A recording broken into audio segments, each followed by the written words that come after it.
अस्सलामुअलैकुम नाजरीन, मैं हूं आपकी मेज़बान नाइला भट्टी और आप देख रहे हैं कसरे नूर न्यूज़ HD। खबरों के सिलसिले को आगे बढ़ाते हुए नजर डालते हैं आज की ताज़ा तरीन अपडेट्स पर। खानेवाल से हमारे ब्यूरो चीफ चौधरी मोहम्मद काशिफ नदीम आराइन की रिपोर्ट के मुताबिक मियां चुनू असिस्टेंट कमिश्नर चौधरी रमीज़ ज़फ़र का THQ अस्पताल मियां चुनू का विजिट। MSTHQ डॉक्टर नज़ीर हराज से मुलाकात की। असिस्टेंट कमिश्नर चौधरी रमीज़ ज़फ़र ने हेल्थ कार्ड काउंटर का मुआयना किया। असिस्टेंट कमिश्नर ने विजिट के दौरान अस्पताल के मुख्तलिफ वार्ड्स का विजिट किया।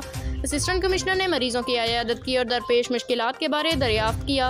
असिस्टेंट कमिश्नर ने THQ अस्पताल के MS को मरीजों की मुश्किलात को फौरी तौर पर दूर करने की हिदायत की।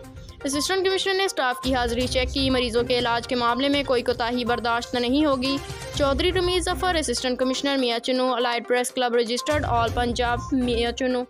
अब तक के लिए इतना ही। मज़ीद खबरों और अपडेट्स के लिए देखते रहिए कसरे नूर न्यूज़ HD, हर खबर से बाखबर।